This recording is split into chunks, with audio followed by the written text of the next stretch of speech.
The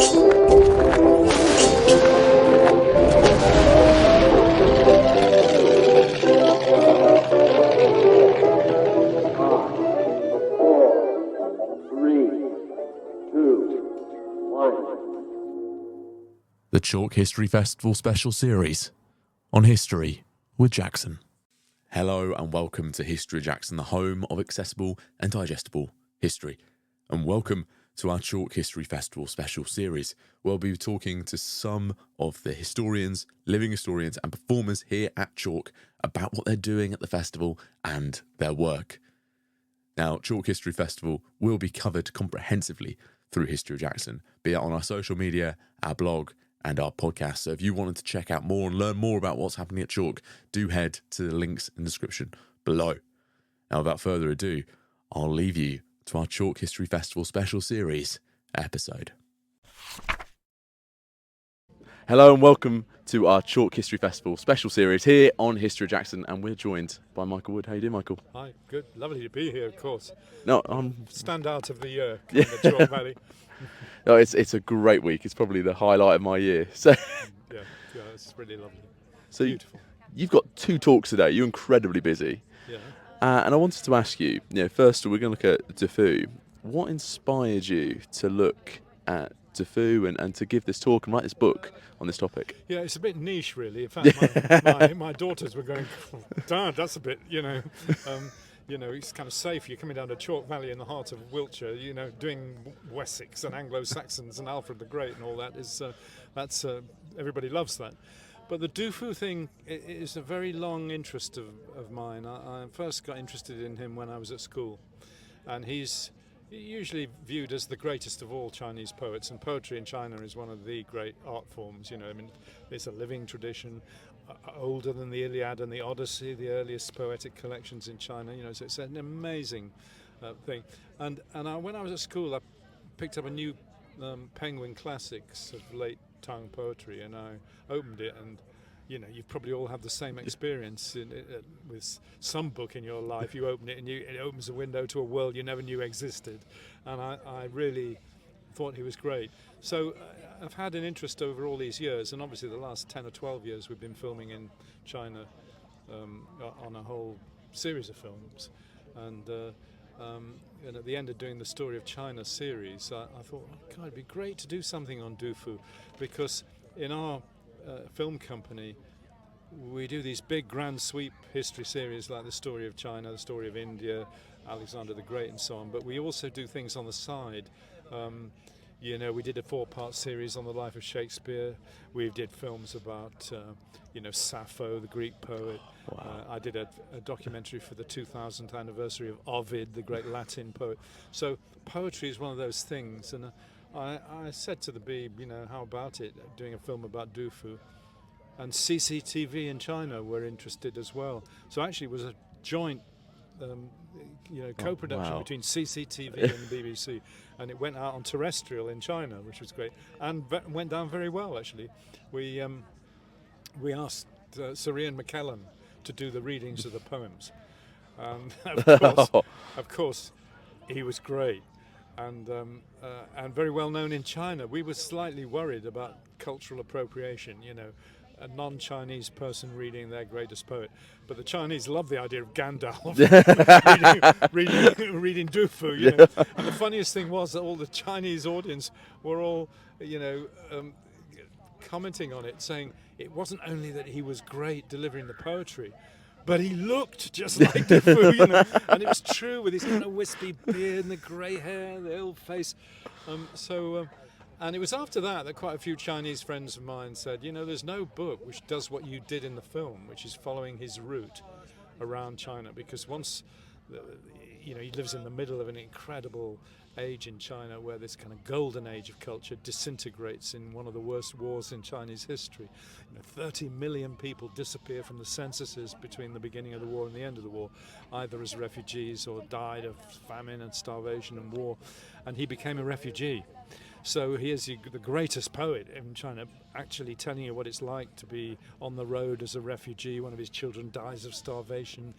So the incredible poetry of, here and now history as well as all the other themes that he writes about. So, and then my Chinese friend said, why don't you do it? And I've been preparing my long planned book on Athelstan on a completely different dimension, which I've been working on for years. And I thought, let's do that, And I had a bit of diary from the journey, and all sorts of things cropped up then. So I did the book, and it's come out really beautifully. And I mean, obviously, it's not going to be kind of bestseller or anything, but very few people have heard of Du Fu.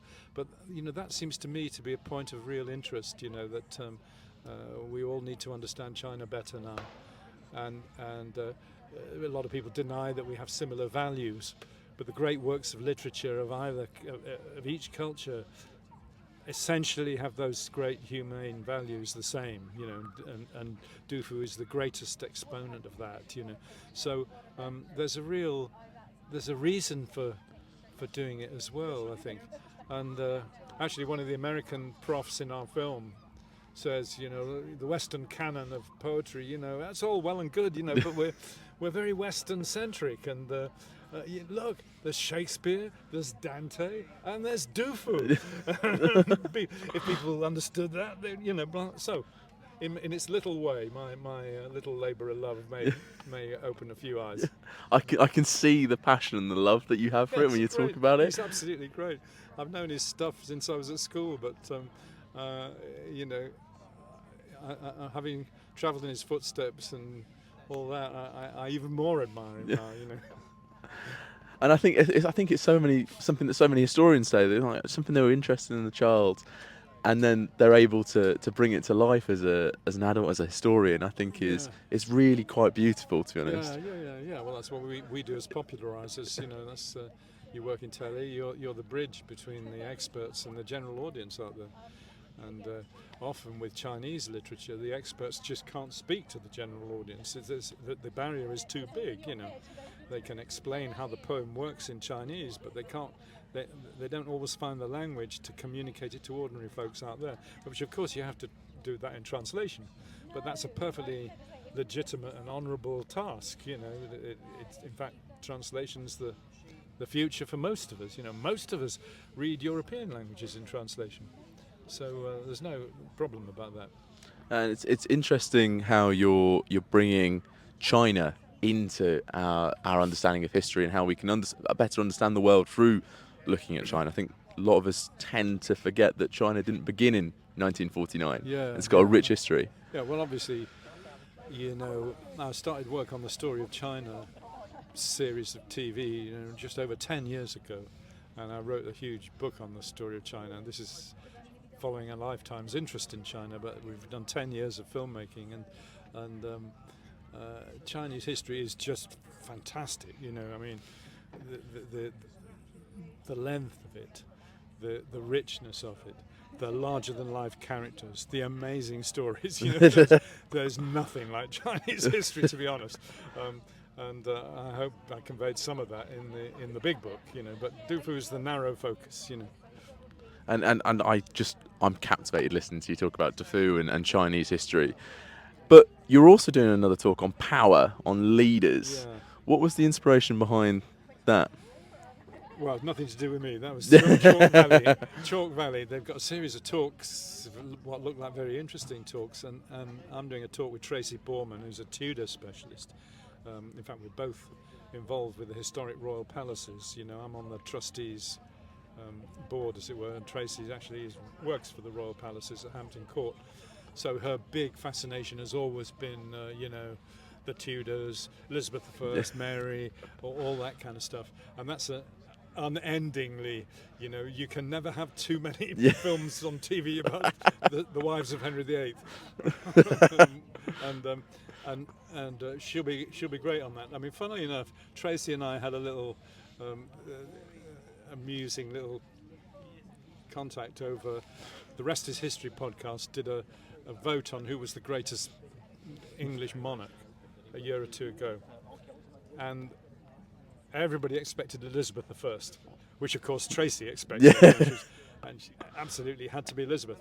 And there was a sort of talk of one or two of us behind the scenes lobbying for our hero, who was Athelstan, amazingly, grandson of Alfred the Great, not particularly well-known character in British history, although a very, very important one. And the final came down to Elizabeth I versus Athelstan. 86,000 votes were cast, and Athelstan won. Oh, awesome. Tracy, I remember seeing Tracy, she was shaking her head going, oh, of course, absolutely ridiculous. Of course, Elizabeth should have won. So I'm sure a little vestige of that will occur when we meet up this afternoon. So they asked us to do a talk in the big tent about power, about leadership. And leadership, of course, is a very interesting question. So, no doubt Tracy will talk a lot about Elizabeth, who's a very, very great leader.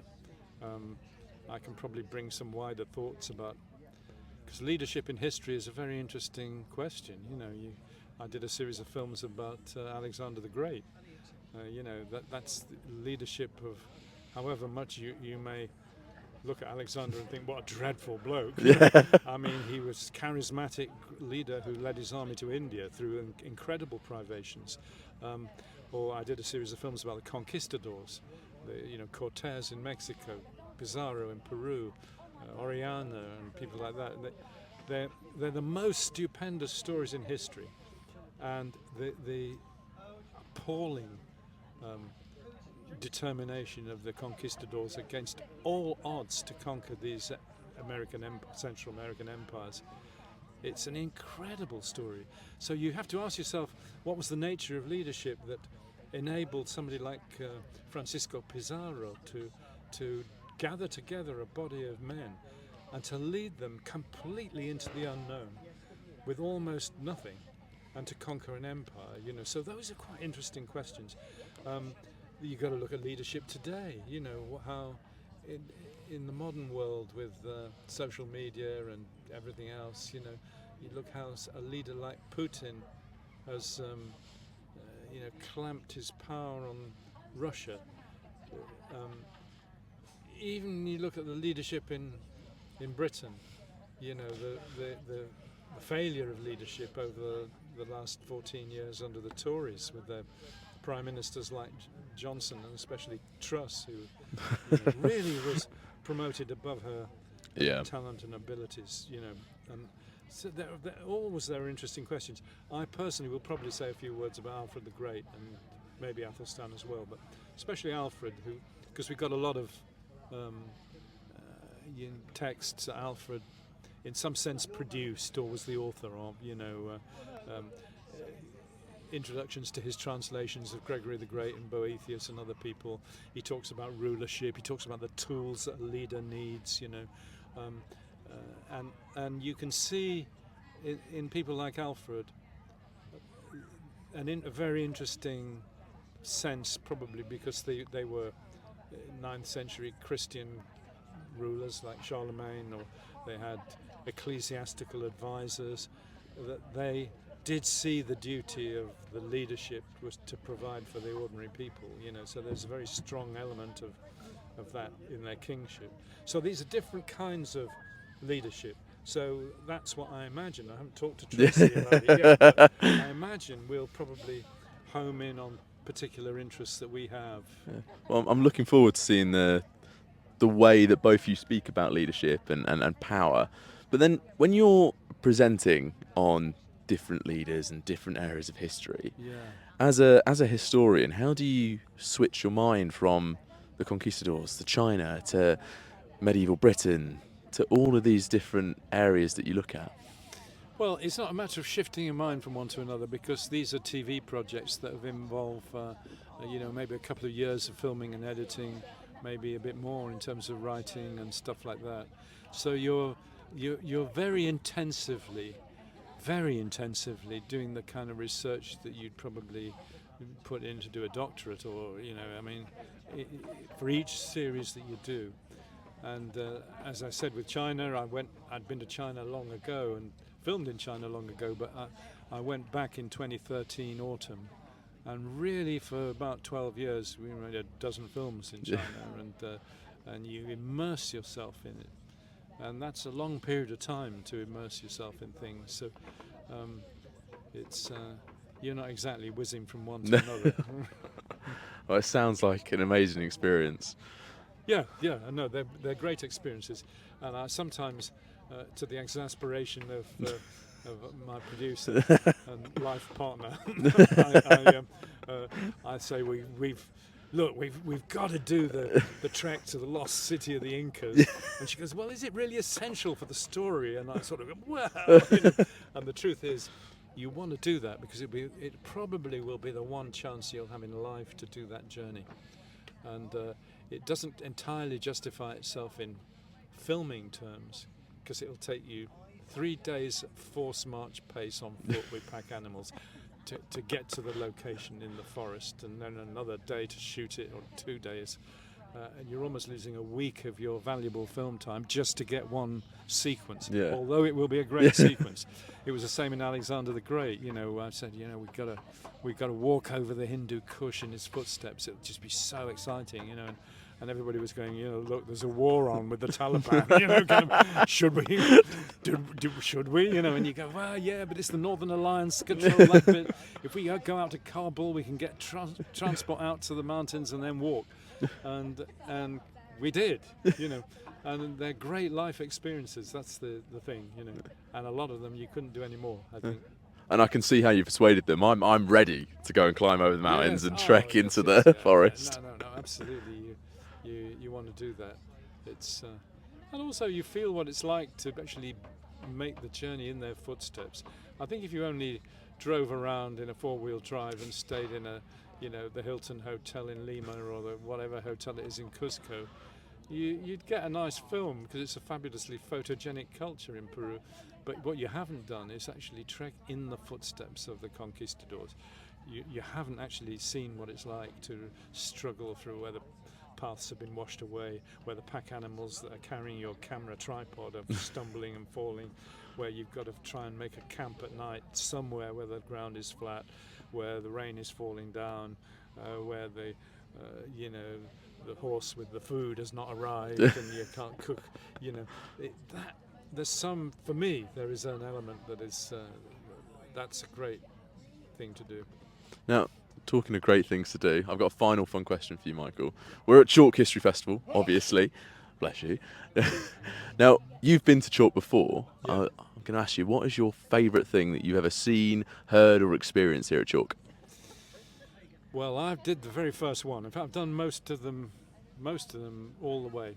The very first one, which must have been in the early 2000s, was actually on the cricket field in Bower Chalke in pouring rain, and so I'll always treasure that memory.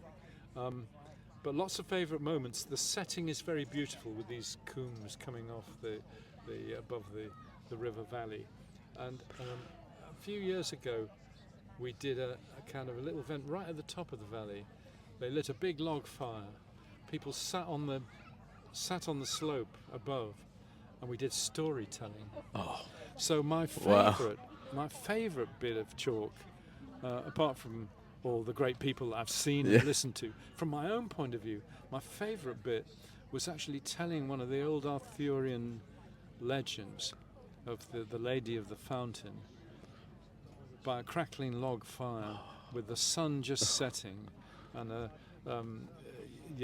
atmosphere there was really great. And I got a letter afterwards from friends of ours who live near Shaftesbury, and they had stayed for that event, and then they'd driven back to Shaftesbury over the downs between here and Shaftesbury, and she said we had the memory of this medieval storytelling in our heads, and as we left the valley, all the flag pennons were just blowing in the wind, and it was like a medieval encampment, and we were almost lifted all the way to Shaftesbury, So wow. yeah, it's a very special place. That sounds absolutely amazing. I'm glad you've got that experience. Now, obviously, people listen to us talk about Tofu and your other work. How can people grab a copy of your books? Well, all the other books are still in print and they're easy to get everywhere, I imagine. There's a new edition of the Dark Age book, which I first published over 40 years ago, and it's now got new chapters, especially on women's history. But the Dufu book Available at all good bookshops, I would imagine. And if I may say so myself, it's a lovely little small format book with beautiful texture and fabulous photos, and makes a lovely little present. I think that's the best plug I've heard all day. Now, obviously, if people are going to want to interact with you as well, they've heard you talk and they want to go and watch your documentaries, how can they do that? I think a lot of the documentaries are still available on YouTube and stuff like that. Oh, Yeah. brilliant. Well, I'll leave a link for them in the description below so people go away and watch Great. them and buy a copy of your book. Great, yeah. I think the Dufu film was reshown recently on BBC 4, so it may even be on BBC Catch Up. Oh, awesome. Well, thank you very much, Michael. Pleasure. Yeah.